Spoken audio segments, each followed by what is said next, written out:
뭐 설명은 우리 홍 대표님 말씀하신 것은 과찬이고요.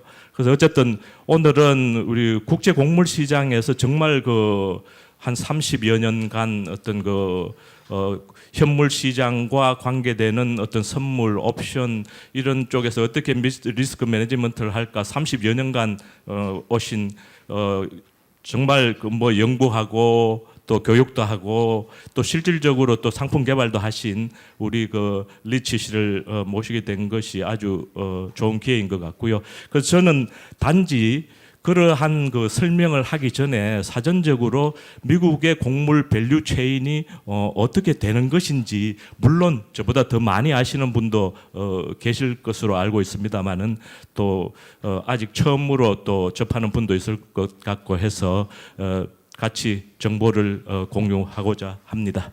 시카고 곡물 시장은 사실은 제가 2010년부터 2013년까지 시카고 CME 바로 옆 건물에서 AT 그레인 곡물 회사를 만들고 제가 청산을 하고 돌아왔습니다. 그때 우리 리치 젤리넥 씨로부터 제가 도움을 많이 받았고요. 특히 뭐 한국에서 국회의원 오시고 뭐 한국에서 VIP 분들이 오실 때 뭐 이렇게 직접 또 플로우도 안내해 주시고 뭐 이렇게 해서 많이 도움을 받았던 기억이 나고요. 특히 이 곡물 선물 시장은 최근에는 뭐 우리 리치 씨께서 말씀해 주시겠습니다만은 전부 전자 거래로 글로백스 시스템으로 바뀌면서 현물 시장은 상당히 어떻게 육안으로 보기에는 좀 약화된 듯하지만 아주 활발하게 전자 거래가 이루어지고 있는 것으로 그렇게 알고 있습니다. 우선 잘 아시는 부분인데요. 곡물 시장의 특징은 뭐 몇 가지로 정리해봤습니다. 첫째는 공급이 굉장히 제한되어 있습니다. 그리고 경제성을 갖추고 있는 산지가 매우 제한적입니다. 그래서 곡물에는 항상 부족한 지역이 충분한 지역에서 곡물을 구입해야 되는 그러한 무역이 발생하게 되는 그런 요건을 가지고 있고요. 또 무엇보다도 곡물 거래는 표준품 거래입니다. 그래서 커머디티라 그러죠. 스페셜티라 하지 않고 그 산지가 어디에 있든 그리고 생산자가 누구이든 그 스펙에 따라 가지고 동일한 상품으로 거래가 될 수 있는 것이 국제 곡물 시장의 특성이라고 봅니다. 그래서 대부분이 보면은 어떤 스펙으로 거래하죠. 우리 곡물 시장에서도 US 넘버 2 옐로 콘을 가지고 기준적인 상품으로 설정을 하고 있는 바와 같습니다. 그리고 곡물 시장의 밸류 체인에 있는 어떤 유통 기업들은 블렌드하고 믹스하는 그러한 시설과 그러한 기법을 가지고 곡물을 표준품화해서 수익도 창출하고 또 곡물을 계약을 이행하는 그런 절차를 갖게 되고요. 그리고 곡물의 현물 시장은 항상 선물 시장과 연동을 하게 됩니다. 그래서 곡물의 선물 시장과 베이시스와 결합을 해가지고 스팟 가격을 이루게 되는 그런 것은 잘 아시는 부분이고요. 또 곡물 시장은 지금 미국에서만 하더라도 카길이 미네아폴리스 쪽에 밀 도중 가공 공장을 만든 이래 약 150여 년 동안 어떤 곡물의 인프라 자체는 아주 독특하게 그리고 최적화하는 그런 시스템으로 개발되어 있습니다. 그래서 어느 다른 어떤 작물이나 상품과는 다른 독특한 시스템을 가지고 있다 이렇게 보시면 되겠고요. 그래서 대부분이 규모의 경제 그리고 드라이 벌크에 의한 거래로서 어떤 가격의 경쟁력을 추구하는 그런 산업으로 생각이 됩니다. 곡물 산업의 역사를 잠깐만 좀 살펴보겠습니다. 이 곡물 산업의 역사는 왜 중요하냐 하면 이 역사는 큰 흐름을 가지고 계속 반복이 됩니다. 물론 그 팩트 자체는 다르지만 그 팩트를 움직인 그런 요인들은 계속 어떤 흐름에 의해서 반복되는 것을 우리가 볼 수가 있습니다. 먼저 1972년 이게 국제 곡물 시장에서 엄청난 큰 사건이라 그러면 사건이 일어나게 됩니다. 그게 미국 국제 곡물 시장에서 The Great Grain Robbery라고 합니다. 곡물 탈취 사건입니다. 이게 바로 소련에 의해서 일어나는 그런 하나의 큰 국제적인 곡물의 흐름의 변화였습니다. 이 소련에서는 그때 후르시초프가 제9차 5개년 경제개발 계획을 추진을 했습니다. 그래서 소련 연방의 국가들에게 소련이 광활한 농업 생산력을 이용해서 그 연방 국가들에게 식량을 공급하겠다고 약속을 하고 추진한 정책이 제9차 5개년 경제 농업 개발 계획이었습니다. 그런데 72년에 들어와서 엄청난 대가뭄에 직면을 합니다. 그러다 보니까 폴란드라든지 이런 쪽에서 주변 위성국에서 반란 형태의 그 움직임이 많이 일어납니다. 특히 폴란드의 그 자유화 운동이라든지 이런 운동이 결국은 곡물에 의해서 일어나게 되는 거죠. 그래서 소련에서는 어떤 다급하다 보니까 미국으로 곡물을 구매하게 됩니다. 그 당시만 하더라도 미국이 현재와 같은 수출 곡물을 신고하는 시스템이 없었습니다. 60년대 케네디 정권 때 그 시스템을 가지고 있다가 그 시스템이 점차 약화되면서 수출 보고의 의무가 없었습니다. 그래서 소련에 있는 곡물 수입 정부 기관이 미국에 와서 카길부터 시작해서 쿡, 컨티넨탈, 루이 드레이푸스 해서 엄청난 곡물을 구매하게 됩니다. 약 한 1,300만 톤의 곡물을 일시에 구매하게 됩니다. 그러다 보니까 문제는 미국은 그간의 잉여 곡물을 처리할 수 있어 가지고 좋았지만 문제는 소비자 가격입니다. 소비자 가격이 거의 2배 이상으로 폭등을 하게 된 겁니다. 그 이후로 미국이 만들어진 게 곡물에 대한 그 수출 보고 시스템입니다. 지금은 보고 시스템 보고하지 않으면 20만 불의 벌금을 부과하는 그런 강력한 그 수출 보고 시스템을 가지고 있고요. 그 결과 우리들이 보고 있는 그 수출 리포트를 보시면은 미국 곡물의 그 수출 그 동향 트렌드를 보실 수가 있게 되는 것입니다. 그 이후로 이 소련에 의한 대규모 곡물 전후에 미국이 잉여 곡물이 많았거든요. 그래서 PL480이라든지 이렇게 해외로 원조하는 프로그램, 또 그 당시에 곡물 기업들은 이 수익원이 별로 많지 않았어요. 왜냐하면 공급은 많은데 수요는 작았습니다. 그러다 보니까 큰 대형 메이저들도 정부의 보조금으로 또는 정부의 어떤 그 저장 수익 이것으로 먹고 사는, 어떻게 보면 곡물 역사상 굉장히 어려운 시기에 직면했었거든요.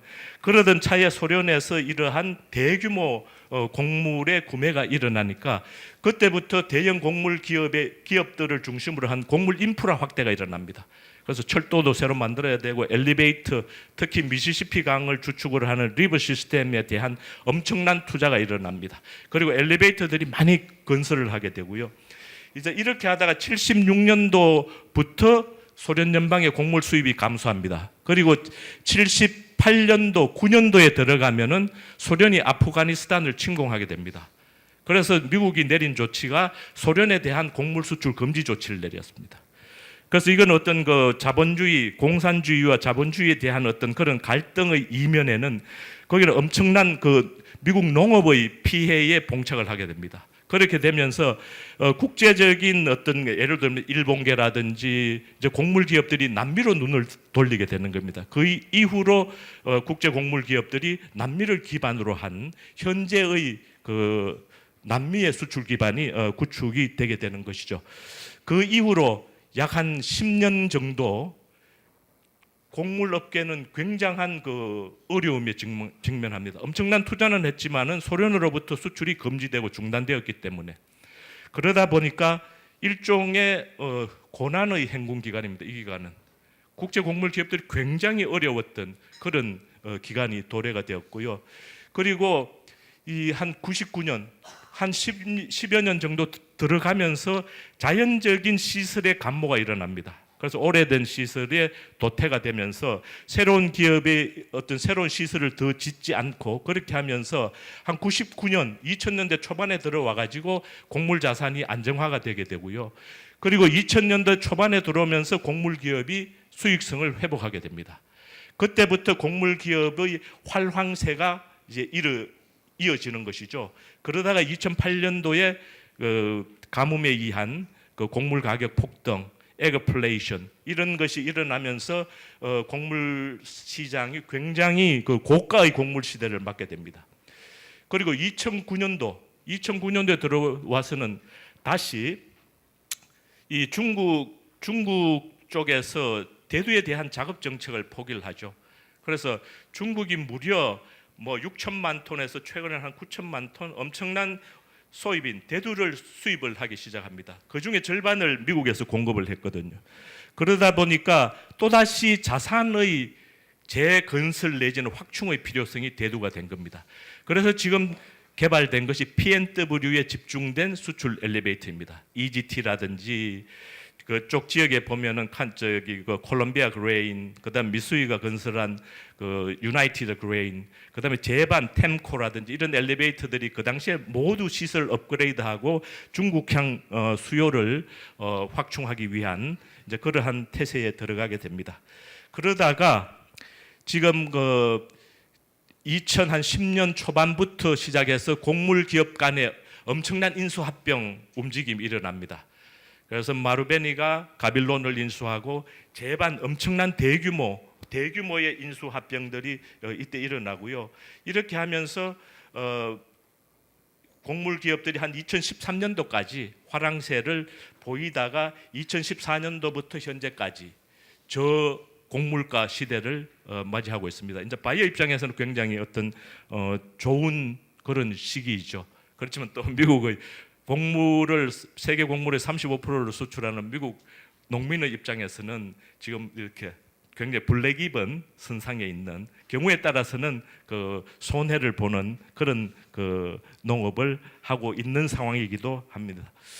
보시면 곡물 물류 체계는 뭐 그냥 그렇습니다. 뭐 농가에서부터 시작해서 수출 엘리베이터까지, 그리고 또 기타 그 중간에 칸츄리 엘리베이터라는 그 농가와 거래를 하는 칸츄리 엘리베이터가 있고, 또 미시시피 리버라든지 콜롬비아 리버를 통해 가지고 곡물을 그 내륙 수로 시스템으로 운송하는 리버 터미널이 있고요. 그다음 철로라든지 기타 종합적인 어떤 중간 수집 역할을 하는 터미널 엘리베이터가 있고요. 그리고 수출 엘리베이터가 존재하게 됩니다. 그래서 이 곡물 산업이 단순히 곡물을 사고 파는 이런 단계를 지나서 그 사업 영역은 굉장히 그 광범위하다고 보시면 되고요. 특히 그 종자를 개발하는 뭐 몬산토라든지 지금 저 베이어하고 합병이 되었습니다만은 듀퐁 파이오니아 신젠타는 중국이 인수를 했죠.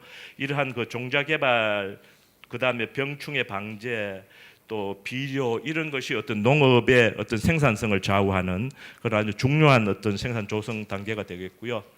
보면은 이 생산 단계에서는 대부분 미국은 최근에는 세계 옥수수 경우에는 생산의 35%를 담당하지만 개인 농가는 점차 줄어드는 추세에 있고요. 도태된다 또는 인수합병이 되는 상태에 있고, 코압, 그러니까 그 농민들의 어떤 코압으로 구성된 엘리베이터들이 그나마 이렇게 많이 그 생존을 하고 있는 그런 상황입니다. 왜냐하면 코압 같은 경우에는 그 특히 CHS도 코압이거든요. 메이저. 그런 경우에는 좀 그 세제상의 혜택이라든지 또 수익의 배분이라든지 이런 측면에서 경쟁력이 유리하게 되기 때문에 그러고요. 나머지는 그 다음에 이제 가공 단계와 리테일 단계, 이렇게 뭐 자료를 참고로 보시면 알겠고요. 특히 그 에탄올 쪽이 뭐 최근에는 그 미국 같은 경우에는 그 차량 연료, 특히 휘발유의 한 10%가 그 옥수수 베이스에 에탄올이 첨가된 연료라는 것을 보시면 알겠고요. 이제 그 수준이 블렌드 월이라 해가지고 그 수준이 꾸준히 유지가 되기 때문에 곡물 가격에는 지속적으로 에탄올의 생산 마진과 에탄올의 수급 상황이 어떤 중요한 어떤 시장의 변동 요인이 되기도 합니다. 그리고 곡물 생산자는 특징은 그렇습니다. 리스크는 가장 큽니다. 왜냐하면 곡물 생산자들은 리스크에 100% 노출이 되어 있습니다. 왜냐하면 기후에 따른 리스크, 가격에 따른 리스크 굉장히 많이 노출이 되어 있는 반면에 고정 비용 부담이 꾸준히 발생합니다. 왜냐하면 보통 미국의 중서부의 농가면은 그 농기계 가격이 한 200만 불 정도는 농기계를 가지고 있습니다. 그게 대부분 은행의 몰게지라든지 또 은행으로 차입한 그런 것이기 때문에 또 그에 대한 비용 부담, 또 몰개지 부담이 계속해서 일어나는 것이고요. 그렇지만 이 파머들은 항상 뭐 한국도 마찬가지겠지만은 그 시장에 대해서는 낙관적인 관점을 유지를 합니다. 그래서 금년에 생산함으로 해서 어떤 수익의 기대, 그것에 해서 지속 가능한 농업을 추구하는 그게 생산자의 특징이고요. 그 대신에 리스크 관리에 취약합니다. 왜냐하면 생산에 집중하다 보니까 어떤 그 어카운트를 열어서 해지하고 이런 부분들이 굉장히 취약합니다. 대부분이 로컬 엘리베이터나 거래 상대방을 통해 가지고 대신 해지하는 이제 그런 쪽으로, 예를 들면 뭐 베이시스로 거래하고 전화로 가격을 락킹하는 이제 그런 게 보편적이고요. 그런데 곡물 엘리베이터는 어쨌든 생산자와는 다른 포지션을 가지고 있습니다. 그래서 규모의 경제를 통해 가지고 어쨌든 곡물의 회전율이 수익의 결정적인 요인이 됩니다. 곡물 가격이 높으면은 파머는 좋아합니다. 그렇지만은 곡물이 풍부할 때, 유동량이 풍부할 때 메이저들 그리고 곡물 유통 기업들은 아주 수익성을 올릴 수 있는 그런 좋은 기회가 되고요. 그리고 이 곡물 엘리베이터는 특히 그 운송 시스템, 뭐 트럭, 그다음에 철로, 바지 모든 제반 가능한 운송 수단으로 최적화된 그리고 가격으로 그러니까 최적화된 시스템을 이용해 가지고 가장 낮게 사고 가장 비싸게 팔아 가지고 그 마진을 취하면서 그 회전율을 높이는 것이 유통기업이 추구하는 그런 정책이 되겠습니다. 그리고 또 곡물 엘리베이터는 절대로 리스크에 노출되기를 원치 않습니다. 그래서 100% 해지를 합니다. 아마 99.9%는 해지를 합니다. 왜냐하면 그 리스크가 엄청나기 때문에. 그래서 보통은 우리가 메이저들의 역할은 리스크 트랜스퍼라고 합니다. 그 리스크를 테이크하지 않습니다. 리스크를 누구에게인가는 전가를 합니다. 그래서 곡물 메이저들을 부를 때는 리스크 트랜스퍼라고 하기도 합니다. 그리고 곡물 메이저들 같은 경우에는 이 수익 극대화 그리고 시장 확충을 위해서 지속적으로 M&A를 아주 지속적으로 M&A를 하고 또 시장을 포트폴리오를 구성을 해가지고 수익을 안정적인 그 수익 체제로 유지하기 위해서 그렇게 노력을 뭐 한다고 보시면 되겠고요. 이게 이제 미국의 이게 작물 지도인데요. 보시면 붉은 쪽이 콘벨트입니다. 붉은 쪽이 콘벨트이고 이쪽에 일리노이 주를 경계로 내려오는 이쪽이 미시시피 강이고요. 이쪽을 보통 우리가 PNW라고 합니다. 여기가 시애틀 쪽이 있고요. 여기가 콜롬비아 리버 쪽이죠. 그래서 이쪽 한국으로 들어오는 곡물은 이쪽 양쪽이 곡물을 수출하는 그 항구 지역이 되겠습니다. 이 보시면은 이 콘벨트의 거의 미국의 그 에탄올 공장의 한 80%가 콘벨트에 위치를 하고 있고요. 이 에탄올 공장들이 미국에서 생산된 옥수수, 곡물을 수출 엘리베이터 내지는 로컬 엘리베이터 또 사료 기업들과 경합하는, 그래서 이 엘리베이터는 항상 가동을 해야 되기 때문에, 그래서 어떤 경우에 따라서는 곡물이 부족할 때는 이 에탄올 플랜트들이 어떤 뭐 1센트라든지 0.5센트를 더 준다든지 해서 어떤 그 지역의 베이시스를 올리는 그런 역할을 하기도 합니다. 지금 그 곡물 생산 능력을 보시면요, 농가의 곡물 저장 능력은 계속 지금 증가 추세에 있습니다. 왜냐하면은 2000년 후 2008, 9, 10, 11, 12 이렇게 쭉 오면서 곡물이 굉장히 화랑이었습니다. 그래서 농가에서 재투자를 대부분 그 시설과 엘리베이터, 자기들 자체의 보관 능력, 그 다음에 건조기, 또 농기계 이런 쪽으로 재투자를 많이 했거든요. 그래서 보시면 이건 계속해서 지금 이렇게 이 증가를 꾸준히 농가 저장 능력이 증가를 합니다. 또 이유 중에 하나는 작년하고 금년 같은 경우에 보면은 신곡의 수확기가 도래되었는데도 농가에서 빈을 완전히 비우질 않습니다.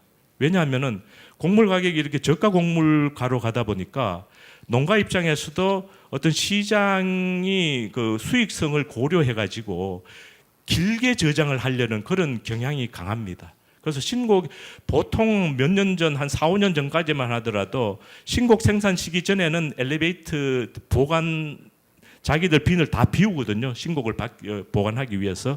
그런데 최근에는 그런 경향이 많이 일어나다 보니까 이렇게 신곡이 나오는 시기에도 구곡들을 같이 가지고 있으면서 이런 차익을 또 기회를 보는 그런 기회가 경우가 많이 생겼고요. 그다음에 이건 곡물 기업들이 가지고 있는 그 곡물 엘리베이터하고 저장 규모인데요. 보시면은 이쪽은 시설은 미국 전체의 엘리베이터 숫자가 약 한 2009년도에는 한 9,000개 정도 이렇게 되었는데 최근 한 8,500개 정도로 지속적으로 줄어들고 있습니다. 이 이유는 M&A가 많이 일어나는 거죠. 그리고 노후된 시설이 도태되면서 새로 만들어지는 건설되는 거는 이렇게 셔틀 한 100열량 정도 철도로 움직이는 셔틀 터미널이라든지 이러한 대규모 시설이 일어나면서 단위당 규모는 커지면서 개소수는 줄어드는 그런 현상을 보이고 있습니다. 보시면은 이 수출 곡물의 가격에 영향이 크게 미치는 것이 또 그 지역의 내수 시장이라고 보시면 되겠습니다. 이 내수 시장은 보시면은 이쪽에 수출 시설이 있지만 이쪽에 낙농이라든지 양계, 또 동부 쪽에 양계가 있죠. 그 다음에 이쪽에 캐틀 쪽, 그 다음에 이쪽에 낙농 쪽 시장이 있고요. 또 이런 시장들, 그리고 멕시코로 빠져나가는 수출, 또 이런 쪽으로 인해 가지고 곡물 베이시스는 항상 이러한 로컬 수요와 또 수출 수요와 또 현지의 생산 공급과 이 사이에서 어떤 항상 플락추에이트하는 변동하는 그런 흐름을 보여주고 있습니다. 이게 보시면 예를 들면 이렇게 옥수수의 베이시스라는 것은 결국 선물 가격과 이쪽의 경우에는 농가가 수취하는 가격, 실제로 스팟 가격이거든요. 보시면은 여기가 시카고입니다. 여기 시카고인데 보시면 이쪽 동부에 보면은 이게 폴트리라든지 여러 가지 축산 시설이 많잖아요. 그리고 또 남부 쪽으로도 축산이라든지 이런 시장이 있고 그 반면에 이쪽 북쪽으로는 어떤 주로 생산 중심의 지역이거든요. 보시면은 푸른색으로 갈수록 이 가장 푸른 게 마이너스 75센트, 그건 CBOT 가격의 75센트가 언더죠. 그리고 붉은색은 75센트가 CBOT 가격보다 높은 거죠. 그래서 베이시스가 이렇게 보시면은 지역마다 이렇게 베이시스가 편차가 있으면서 이 베이시스는 항상 변하는 것입니다. 로컬의 수요에 따라 가지고. 마찬가지로 이것은 위스콘신에 있는 딜롱 컴퍼니의 베이시스입니다. 이 곡물 엘리베이터들은 매일 아침 또는 매일에 몇 회 정도 자기 지역의 베이시스 가격을 공시를 합니다. 일종의 농부들이 파머들이 오면 자기들 사무실 벽에 오늘은 CBOT 가격이 얼마, 자기들 스팟 가격이 얼마 이렇게 공시를 합니다. 그런 식으로 자기들의 어떤 그 지역의 공급과 수급 상황에 따라 가지고 베이시스는 항상 움직이게 되는 겁니다. 보시면은 이 베이시스가 이렇게 항상 움직이는 거죠. 마찬가지로 네브라스카 산지에 있는 겨울밀 베이시스 같은 경우에도 이렇게 매일 아주 베이시스는 그때의 수급 상황에 따라서 변화를 가져오게 됩니다. 그리고 작년 기준으로 미국의 곡물 수출 흐름을 보면요, 미시시피 쪽으로 거의 한 50% 정도의 곡물은 미시시피를 통해서 수출이 되었고요. 그리고 P&W 쪽으로는 약 한 30%. 이게 미국 전체의 어떤 평균적인 곡물의 흐름이라고 보시면 되고요. 한국의 경우에는 아주 독특합니다. 한국의 경우에는 작년 같은 경우에 P&W가 98%였습니다. 92%였습니다. 그리고 걸프가 한 8% 정도. 그래서 P&W를 아주 많이 몰리게 되는, 주로 이제 우리 쪽 한국 쪽은 이제 캄사라막스, 그러니까 선적 단위가 한 7만 톤 내외 아주 대형 드라이버크를 쓰기 때문에 이 걸프 쪽으로는 접근이 파나마 운하 때문에 어려웠던 거죠. 그래서 2016년도에 파나마가 새 운하를 오픈을 했습니다. 그래서 10만 톤도 움직일 수 있습니다. 그렇지만 그쪽에서 지금 현재는 아주 톨피가 너무 비쌉니다. 거의 한 80만 불, 뭐 한번 그리고 투웨이가 아니고 원웨이이기 때문에 뭐 한나절은 저 대서양에서 태평양으로, 한나절은 태평양에서 대서양으로 이렇게 하기 때문에 아주 고가의 어떤 그 컨테이너 화물이 지금 주로 운송이 되는 그런 상황이어서 아직까지는 새로운 파나마 걸프를 통해서 아시아향 곡물들의 어떤 그 뭐라 그럴까요? 경쟁력이 뭐 나아졌다든지 아주 그런 기미는 없고요. 특히 그 건설을 할 때 파나마 정부가 투자를 하고 많이 했기 때문에 모든 거래 조건을 바꿀 때는 파나마 정부의 승인이 필요합니다. 그래서 그런 부분들이 이 파나마 운하 현재 사업을 하는데 굉장히 어렵게 하는 그런 요인이기도 하거든요. 그래서 한국의 경우에는 PNW로 곡물 수출이 집중이 되고요. 그러다 보면 한국 쪽은 주로 그 생산 지역이 이렇게 되겠습니다. 이쪽에 보시면은 미네소타, 아이오와, 미네소타, 아이오와의 그 서쪽에서부터 노스다코다, 사우스다코다 이쪽까지 이 아래쪽, 그 다음에 미주리 이쪽이죠. 그래서 이쪽에 네브라스카 이쪽이 주로 이제 한국 PNW 쪽으로 가는 곡물의 그 집산 지역이라고 보시면 되겠고요.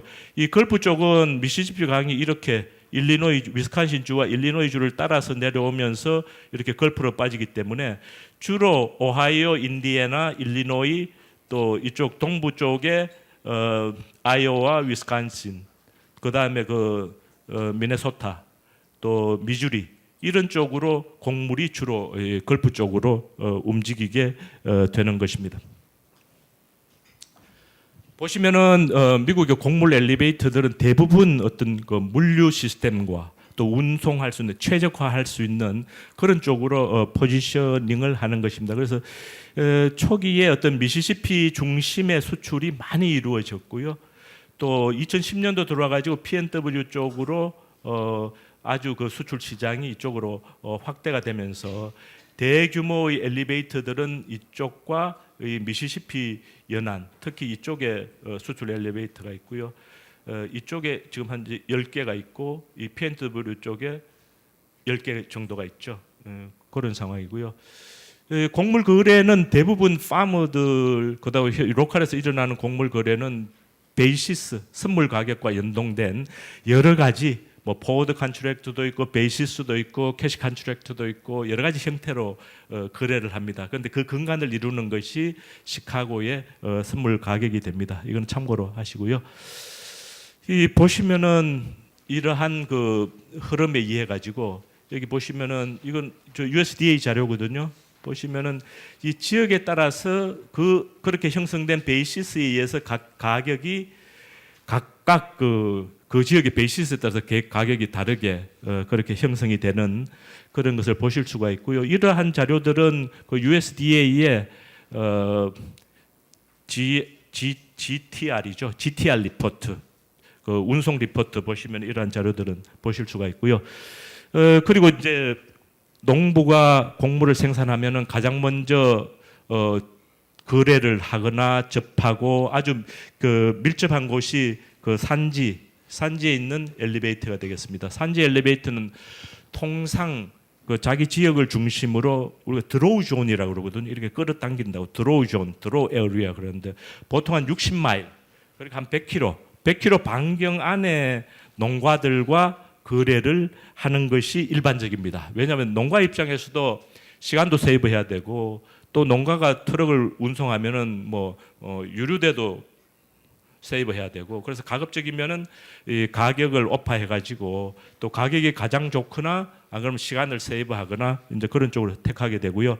이런 로컬 엘리베이터들은 곡물의 어떤 저장 기능 외에 건조 기능, 그 다음에 왜냐하면 농가 자체가 건조 시설을 가지고 있는 경우가 적기 때문에 그래서 지역에 있는 엘리베이터를 통해서 곡물을 건조하는 것이죠. 건조하는 이유는 한 번 생산해서 한 연중 뭐 최소한 5, 6개월을 저장을 하려고 그러면 곡물의 퀄리티를 유지를 해야 됩니다. 그래서 곡물의 퀄리티를 유지하기 위해서는 수확기에 들어가면은 옥수수의 수분의 함량이 한 18도에서 한 많을 때는 한 30% 30% 정도로 올라가거든요. 그런 상태에서 바로 저장을 하게 되면 옥수수가 이렇게 그 곰팡이가 피고 부패가 일어나고 그러면 톡신이 이렇게 올라가면은 뭐 우리 그 품질이 떨어지고 또 가축 사료용으로 쓰기도 어려워지는 그런 상황입니다. 그래서 보통은 한 15도 정도로 온도를 낮추는 겁니다. 그래서 남부 지역에는 대부분 자연 건조가 많이 일어나지만 이 북부 지역에는 그 인공 건조기를 많이 사용을 합니다. 그렇게 해서 곡물을 적정한 온도로 낮추어 가지고 퍼센테이지를 수분을 낮추어 가지고 저장을 하는 게 일반적입니다. 그래서 건조 기능이 큰 역할을 하고요. 또한 이 엘리베이터들은 농가 관리를 위해서 종자, 비료, 심지어는 그 농가의 유류, 기름, 휘발유, 디젤 이런 것까지도 어떤 그 구매 협동조합 형태 또는 직접 이렇게 원스톱 판매 뭐 이런 식으로 해서 농가를 관리를 하고 있고요.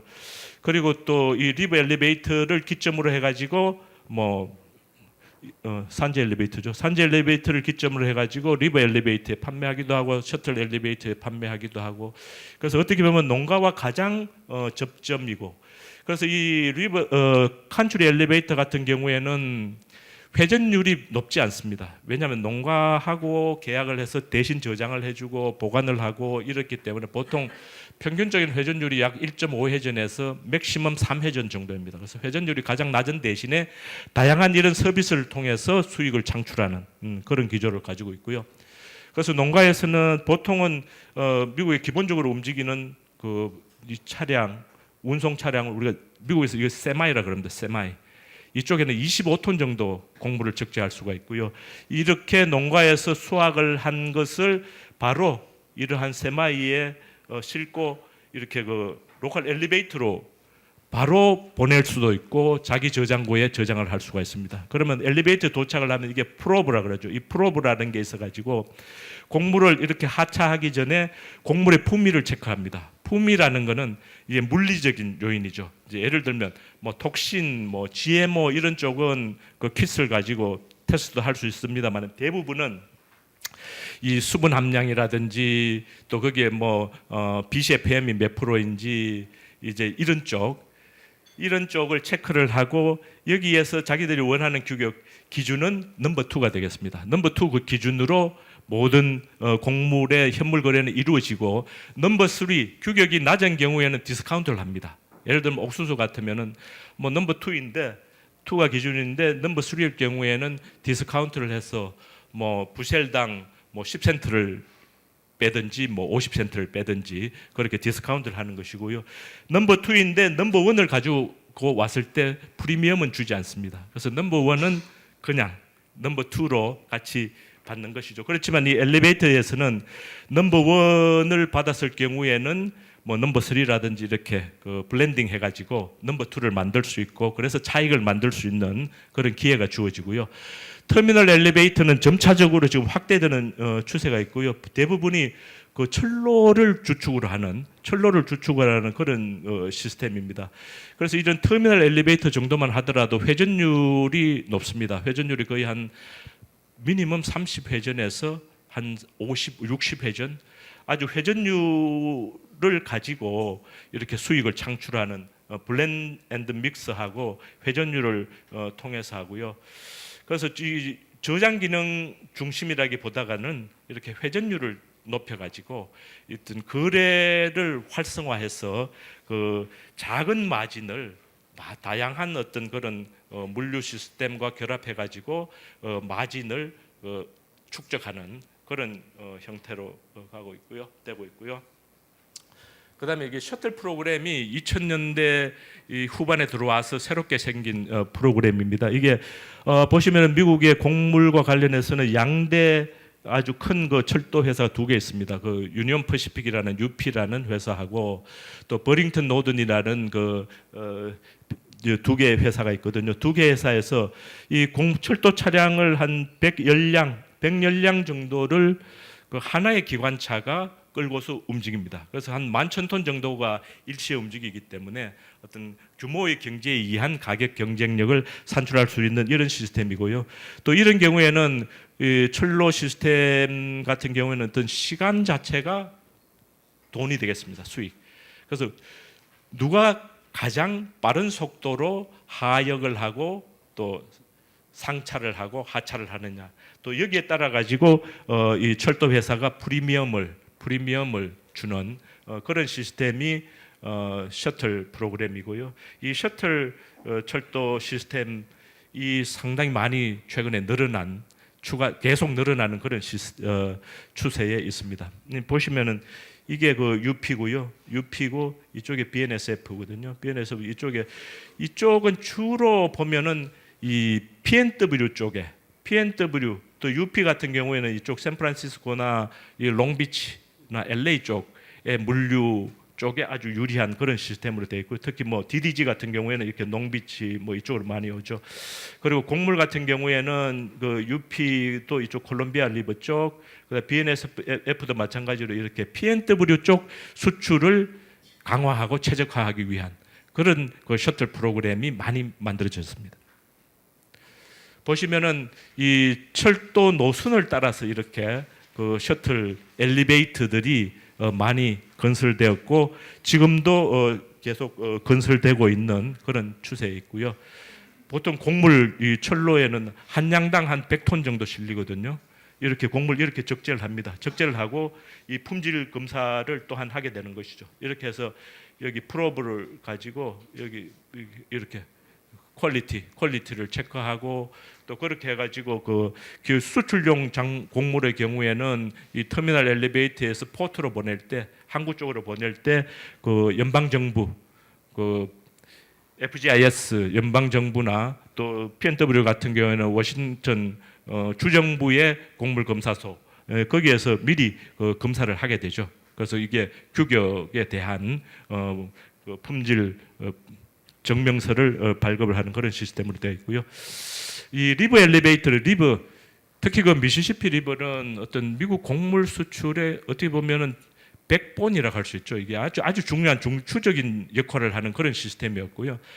이쪽은 또 최근에 이쪽 뭐 시설 낙후라든지 이런 쪽으로 대해서 불만이 많지만은 여전히 이 곡물 수출에 주된 그런 역할을 하고 있고요. 이 보시면 이렇게 바지입니다. 이 바지 하나에 한 1,400톤 내지 1,600톤의 곡물을 한 바지에 적재를 하고 있고요. 이쪽 기능도 역시 마찬가지입니다. 이 바지에 로딩하는 기능의 중심입니다. 이렇게 저장을 한다거나 이렇게 거래를 하는 그런 쪽보다는 이렇게 바지에 로딩하는 이제 그런 기능을 하고 있고요. 또 리버 터미널 같은 경우에도 회전율은 굉장히 높습니다. 50회, 연간 50회전 이상입니다. 50회전 이상으로 그렇게 보시면 되고요. 보시면 미국의 수로 시스템이 이쪽에 미네소타에서부터 해서 걸프 쪽으로 또 오하이오라든지 이쪽에 오하이오 쪽, 미주리 쪽, 알칸사 쪽 뭐 이렇게 하고 있고요. 특히 알칸사에는 생산된 쌀도 이 시스템을 이용하고 있고, 이 콜롬비아 리버 쪽으로는 주로 스네이크 리버 이쪽 중심으로 해가지고 주로 밀의 물류, 밀의 그 내륙 운송 용도로 주로 사용이 됩니다. 그래서 PNW는 주로 밀 쪽이고 이쪽은 옥수수, 밀, 소이빈, 그다음에 쌀, 아주 다양한 DDGS까지 다양한 작물이 리버 시스템을 사용을 하고요. 보시면은 미시시피 리버는 이 락앤댐이라 해가지고 운하 시스템입니다. 이 락앤댐 시스템이 있기 때문에 여기 보시면은 세인트루이스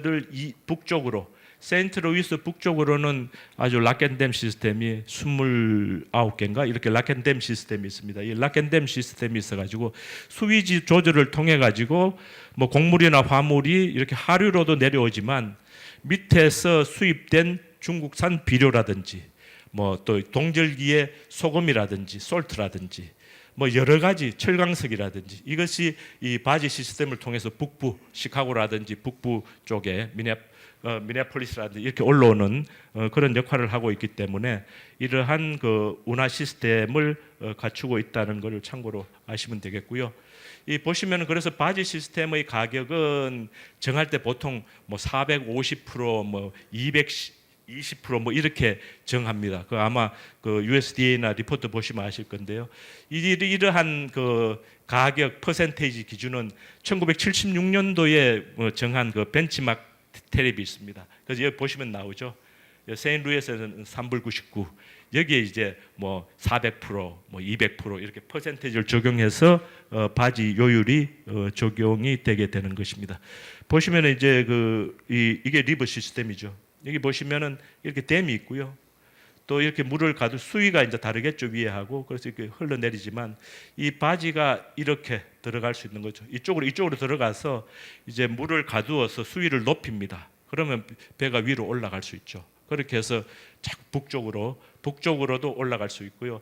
세인트 루이스 이북으로는 맥시멈 이 바지가 한 15개, 그러니까 바지 15개를 결합하면은 뭐 한 2만 5천 톤 되나요? 한 3만 톤? 뭐 그 정도 곡물을 세인트 루이스 이 북부에는 락앤댐이 있기 때문에 15개 정도 움직이는 게 아주 맥시멈이고요.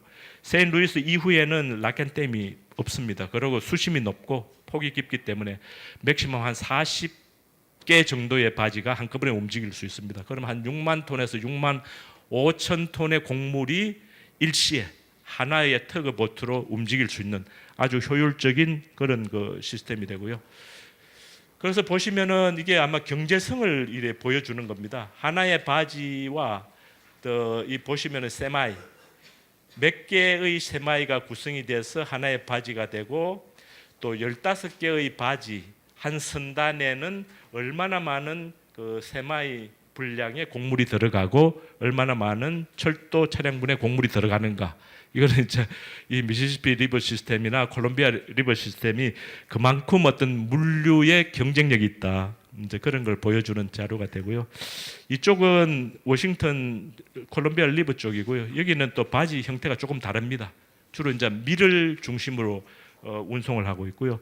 보시면은 마찬가지로 이쪽에도 상당히 여기는 하나의 바지가 한 3,500톤 정도 규모가 크죠. 크면서 결합하는 단위가 그렇게 크지는 않죠. 이쪽도 이제 참고로 보시면 되겠고요.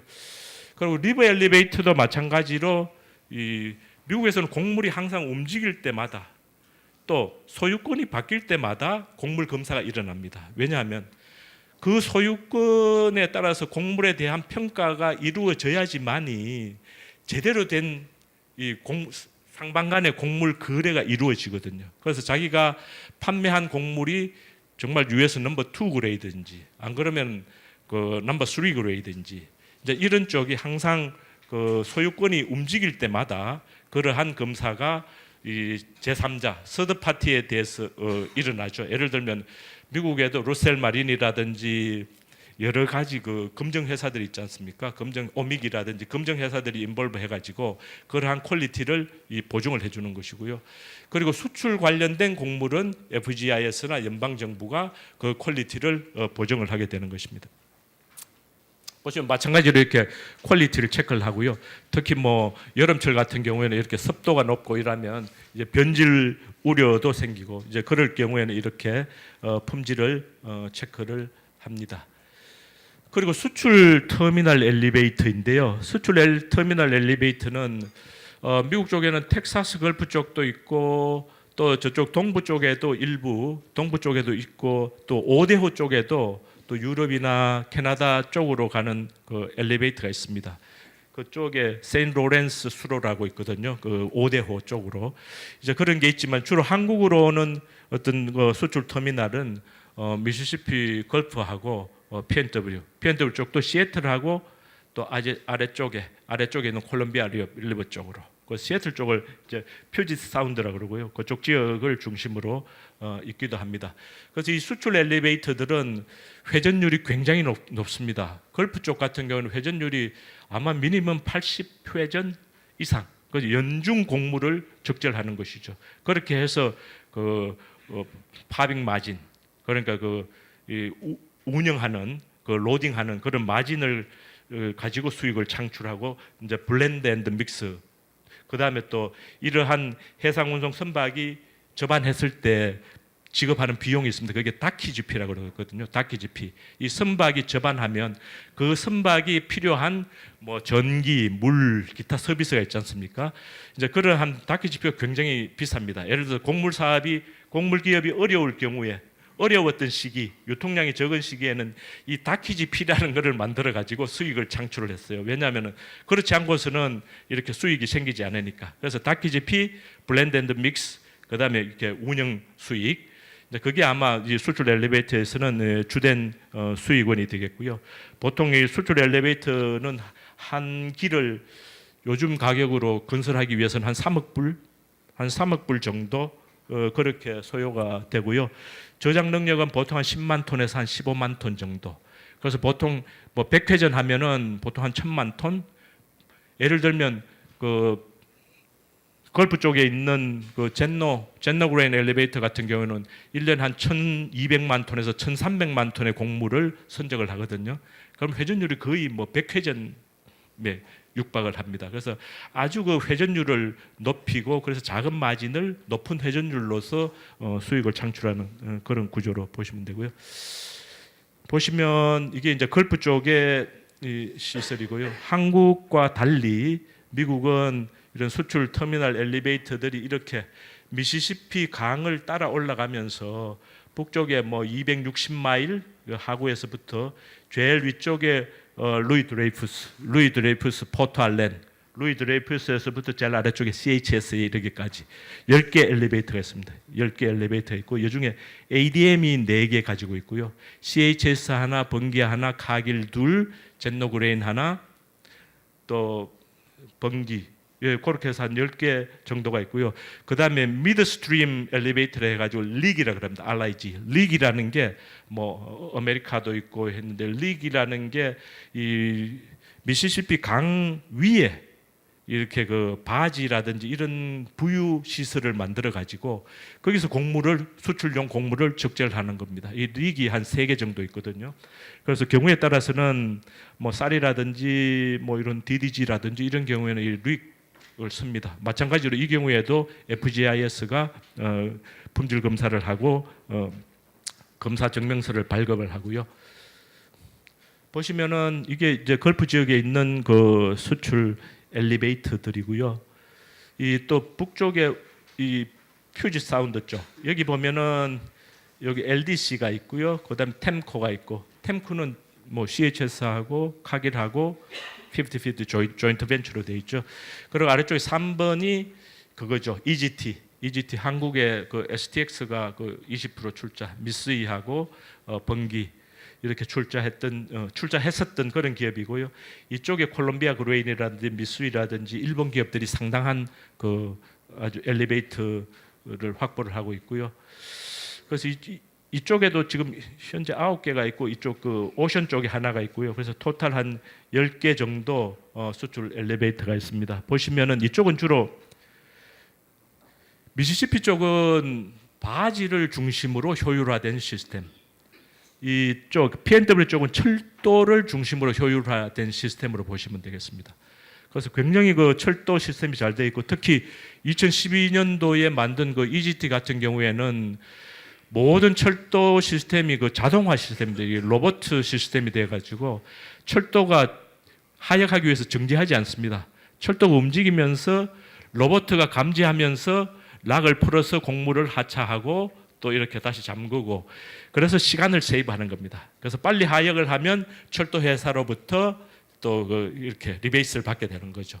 그렇게 해서 운송도 누가 빨리 하느냐, 또 곡물을 누가 많이 회전율을 높이느냐 여기에 따라 가지고 수익을 창출할 수 있도록 그렇게 되어 있고요. 보시면 이 자료를 보시면 이제 걸프나 P&W 같은 경우에는 80년대 초반에 보시면은 이게 파빙 마진이라는 거거든요. 파빙 마진이 뭐냐 하면은 그 CNF P&W나 CNF 걸프에서 받아가지고 수출을 하지 않습니까? 수출을 하기 위해서 뭐 FOB로 팔 수도 있고 수출하려고 그러면 엘리베이터가 운용을 하는 비용 또 엘리베이터가 취하는 수익이거든요. 보시면은 이 80년도에서 90년대 쭉까지 보면은 굉장히 그 안정이 됐고 폭이 마이너스 10센트 플러스 10센트 per 부셀 당으로 이게 아주 폭이 좁습니다. 그런데 이제 2000년대 중반 들어와 가지고 이 폭이 굉장히 커지는 거죠. 이 커진다는 것은 이제 곡물 시설이 수출하는 로딩 시설이 부족하다는 의미. 수출할 곡물은 많은데 엘리베이터는 제한이 되어 있으니까 엘리베이터가 그 운영 마진을 높이는 거예요. 그래서 이 시기에 들어가면서는 굉장히 이렇게 넓어졌죠. 아마 이거는 좀 오래된 자료입니다. 추가적인 자료가 제가 없어가지고 아마 최근에 곡물 엘리베이터의 파빙 마진은 아마 이 정도 수준일 겁니다. 이 경우가 이렇게 마진이 큰 경우에는 경우에 따라서 톤당 한 12불, 13불 뭐 이상으로 움직이는 경우도 있었거든요. 2011, 12년도, 13년도 이런 경우에는 이 파빙 마진이 굉장히 크게 움직입니다. 그래서 곡물 자산을 기업이 곡물 자산을 가지고 있느냐 가지고 없느냐 이것은 곡물 시장이 하향 안정적인 시장에서는 크게 차이가 없습니다. 그렇지만은 유통량이 많아지고 수출 물량이 많아지고 자산이 부족할 때는 곡물 자산을 가지고 있느냐 없느냐 하는 것이 굉장한 중요한 그 기업, 곡물 기업의 이슈가 됩니다. 예를 들면 루이 드레이푸스는 원래 트레이딩 전문 기업이에요. 트레이딩 전문 기업이어서 한때 미국 곡물이 어려울 때는 모든 자산을 매각을 많이 했어요. 그 매각하면 ADM이나 다른 기업들이 인수를 하고 했는데 그러다 보니까 트레이딩만 가지고 비즈니스를 하다 보니까 이런 리스크에 봉착한 거예요. 대규모 이런. 그래서 확보한 것이 포트알렌에 있는 그 지금 루이 드레이푸스의 포트알렌 엘리베이터입니다. 그 엘리베이터를 그 주정부로부터 30년 임대를 하고 거기에 1억 5천만 불을 투자를 해서 업그레이드를 한 거거든요. 그래서 가장 북쪽에 있고 어떻게 보면 시설 자체가 조금 이렇게 다른 쪽 엘리베이터보다는 조금 떨어지지만 그렇지만 그 자산이 중요한 거예요. 그래서 그러한 투자가 일어납니다. 그리고 이 수출 엘리베이터는 이제 더 이상 지을 땅도 많지 않습니다. 많지 않고 또 최근에 뭐 가빌론이나 마루베니가 인수한 가빌론 같은 경우에는 지금 미시시피 쪽에 새롭게 엘리베이터를 짓겠다 해가지고 부지 이렇게 확보하고 판 지가 벌써 한 6, 7년 됐거든요.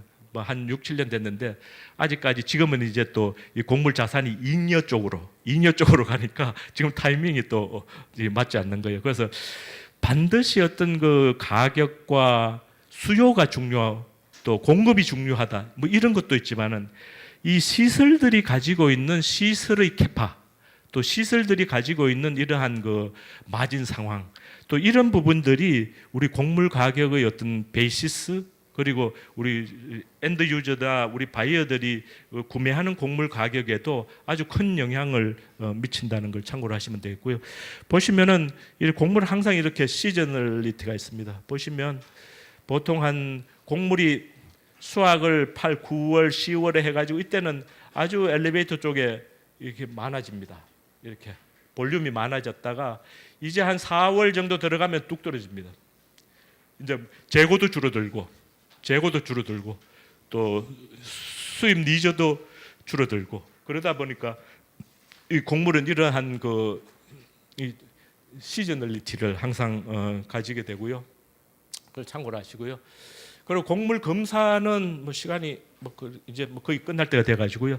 곡물 검사는 그렇습니다. 기본적으로 한국이 구매하는 곡물 검사, 그다음에 로컬에서 이동하는 곡물 검사는 굉장히 중요한 요소입니다. 왜냐하면은 사는 사람과 파는 사람의 계약, 또 그 계약에 따르는 페널티, 이게 상당히 중요한 문제거든요. 그래서 소유권이 움직일 때마다 항상 이러한 그 검사, 검역 또 이게 필수적이고 거기에 따라서 결정된 그 등급으로서 곡물 가격의 정산이 이루어집니다. 특히 수출 같은 경우에는 특히 해외 바이어들의 어떤 그 가격 분쟁 뭐 이런 쪽이 항상 그 첨예하기 때문에 FGIS나 또 P&W 같은 경우에는 워싱턴 스테이트 검역 사무소 뭐 이런 쪽에서는 굉장히 철저하게 뭐 하려고 노력은 하는 걸로 뭐 그렇게 알고 있습니다. 그런데 간혹 최근에도 여러 차례 있었습니다만 높은 BCFM 문제 이걸로 해서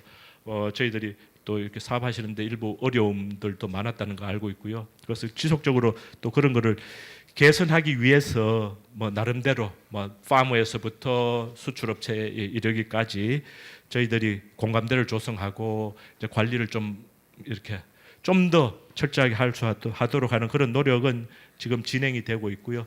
한국은 보통 그 큐섬 시스템이라 해가지고 그런 시스템으로 하고 있고요. 보통 수출의 경우에는 이렇게 그 바지선에서 곡물이 들어와 가지고 이 보시면 이 shipping빈이라고 있거든요. shipping빈이 보통 한 400톤, 뭐 300톤 경우에 따라 이런데 여기에 이렇게 그 이쪽은 그 잠금 장치가 있어요. 그래서 여기 shipping빈에 들어가기 직전에 그 오토 컨버터를 해가지고 매 20초 내지 30초마다 이렇게 펠리칸이라는 그 시스템으로 이렇게 곡물을 이렇게 쳐내게 됩니다. 흐르는 곡물을 그렇게 해서 표준화되는 그 곡물의 어떤 등급 쪽을 검사를 하게 되고요. 이제 그렇게 해서 이 FGIS가 승인한 곡물, 그러니까 그 카테고리에 들어온 곡물은 이렇게 선적이 되게 되고 그 카테고리에서 벗어난 곡물은 이렇게 다시 그 스토리지 빈으로 되돌려지는 그런 시스템으로 있습니다. 뭐 이 관련해서 좀 더 세부적인 자료나 이런 게 필요하시면 저한테 연락을 주시고요. 보시면 이게 오토 컨버터거든요. 그래서 이쪽에 자동으로 이렇게 거의 20초마다 이렇게 쳐내 가지고 곡물을 이렇게 샘플링을 채취하는 그런 시스템이고요. 그래서 보통 우리가 취하는 이 큐섬 시스템은 이 보시면 범위가 그렇습니다. 에버리지 뭐 US 넘버 1 뭐 하는 것보다 넘버 2 하는 것보다 이 큐섬이 좀 에버리지보다는 훨씬 더 그 카테고리 범위를 좁히고요. 그리고 이 앱솔루트 리미트라는 거는 뭐 예를 들면 BCF 4.0이면은 4.0 이상은 절대 shipping빈 그 평균이 4.0이 넘는 건 못 들어오는 겁니다. 그렇지만은 큐섬은 토러런스가 0.3이에요. 0.3. 그래서 0.3보다 적은 거는 괜찮고 0.3보다 높으면은 안 되는 거예요. 그래서 그렇기 때문에 이 토러런스를 이제 관리를 이제 하는 그런 시스템이고요. 그래서 어쨌든 그 큐섬 같은 경우에는 좀 스블랍별로 검사를 실시하지만 이 통계 시스템 이해 가지고 0.3이라는 토러런스를 두고 최초로 0.1이라는 수치가 있는 걸로 감안을 하고 그 다음에 계속 그 shipping빈에 곡물을 검사해서 투입을 하기 때문에 뭐 좀 아래쪽에 나쁜 게 간다든지 그런 걸 자체적으로 막고 또 통계적으로 이 품질이 나빠지는 것을 좀 더 관리하는 그런 특성이 있습니다. 예, 뭐 그거이고요. 간단하게 제가 짧게 이제 할게요. 최근에 지금 옥수수 뭐 변화 추이는 뭐 이 미국하고 주로 남미 쪽하고 뭐 동유럽, 뭐 러시아, 뭐 우크라이나 이런 쪽이 되겠고요. 보시면은 금년에 같은 경우에는 지금 아직까지 우리 그 미시시피 쪽에 아직은 선적이 없습니다. 거의 지금 그 P&W 쪽에서 현재까지는 100% P&W 쪽에서 실리고 있고요. 점차 뭐 현재 뭐 가격 차이도 차이가 제법 나니까요. 이제 그런 상황이 되고요. 그 현재 이제 제가 이 부분은 제가 미국을 지난주에 다녀왔는데요. 뭐 한 몇 주 전까지만 해도 이 습한 날씨 이것 때문에 굉장히 플랜팅이 늦었거든요. 그런데 최근 1, 2주 아주 날씨가 좋았습니다. 그래서 작년 에버리지를 지금 거의 따라잡았죠. 이 보시면은 이 주마다도 다르지만은 작년 오겐 에버리지보다도 지금 따라잡았고요. 지금 기계 시설이 우수하고 그러다 보니까 과거에 뭐 2주, 3주 걸리던 플랜팅이 지금은 뭐 1주, 뭐 한 닷새 이렇게 아주 빨라집니다. 그렇게 하다 보니까 지금 어떤 파종으로서 수확에 큰 문제는 현재까지도 가격이 큰 뭐 변수가 크게 있다고 보지는 않는 것 같고요. 단지 이쪽에 그 미네소타와 아이오와 북부 이쪽에는 눈이 많이 왔어요.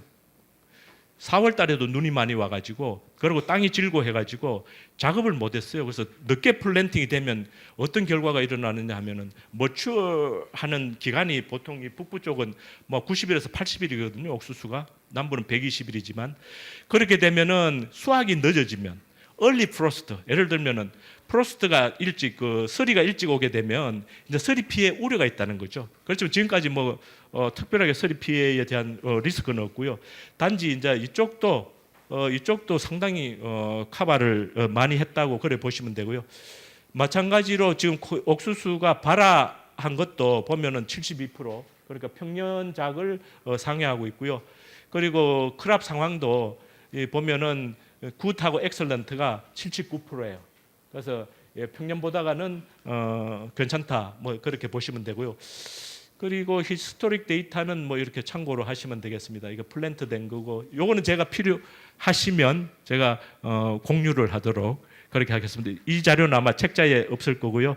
그래서 이 미국의 옥수수 생산은 지금 이게 헥타르당 이 부쉘이죠. 이게 급속도로 이 생산 면적은 줄어들거나 유지가 됩니다. 왜냐하면 곡물 가격이 좋을 때 옛날에는 곡물 공급이 많을 때는 세드사이가 많았거든요. 세드사이드. 그러니까 휴경지를 하면 정부에서 휴경지 보상을 해주는. 지금 곡물 가격이 좋을 때는 휴경지가 거의 없어요. 그래서 심을 만한 데는 다 심습니다. 그 대신에 위시라든지 다른 쪽 작물에 좀 더 수익이 높은 뭐 소이빈, 대두나 옥수수를 심는 그런 경향. 그래서 자꾸 그 크랍이 북서쪽으로 면적이 확산되는 그런 경향을 보이고 있고요.